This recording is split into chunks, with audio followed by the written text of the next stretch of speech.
Yo, what's good, everybody? It's your boy Steph from the Hot Moving Podcast. No surprise, UConn ends up winning this game. I mean, it was an interesting back and forth, but ultimately the better team won. I mean, UConn hasn't really been pressured in the last 11, 12 NCAA games, March Madness games they've been in. And I mean, look, man, credit to Dan Hurley. Seems like he's becoming the next reincarnation of Jim Calhoun. Winning back-to-back championships, man. I mean, it is tough to win these tournaments one and done and to do it. The last time it was back-to-back was the Florida Gators in 06 and 07 with Al Horford, Joakim Noah, Lee Humphries. That was a good squad. And now,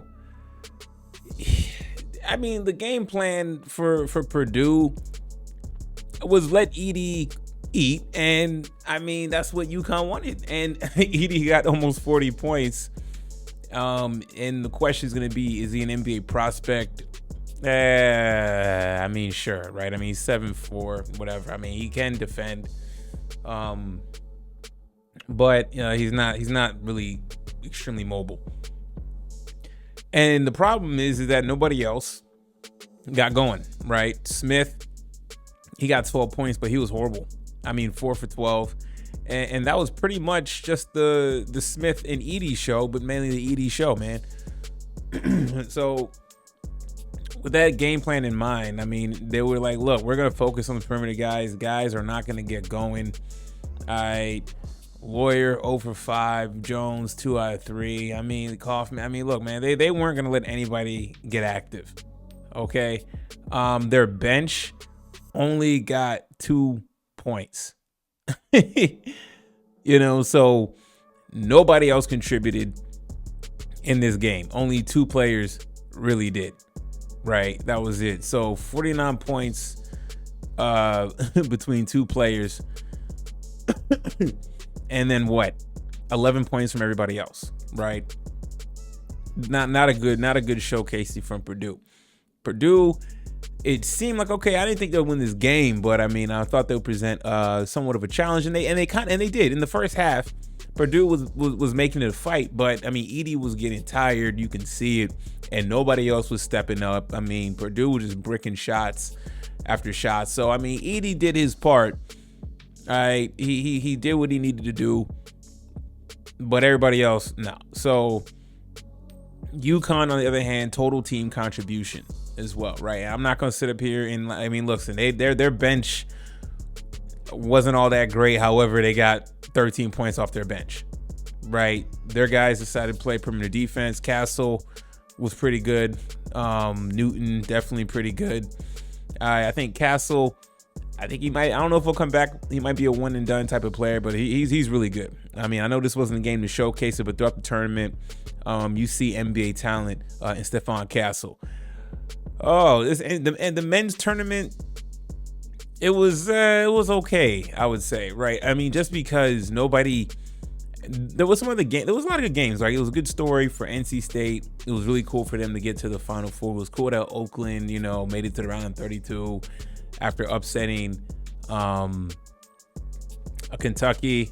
Okay, Gonzaga upsetting Kansas. Like, there was some smaller stories in there, but you know, UConn has the past couple of years has been built like a juggernaut, and I don't see them slowing down, right? I mean, who's gonna be now? If UConn wins 3 in a row, I mean, we're talking. I mean, we're entering John Wooden type of levels here, right? To three-peat in college. I mean, is Donovan Clingan to come back? Who knows? I think he might stay. I mean, he's a sophomore. I think he still should stay in the NBA. I'm sorry, in college another year. He's a good player. He could play defense, but you still need to see his game develop just a little bit more.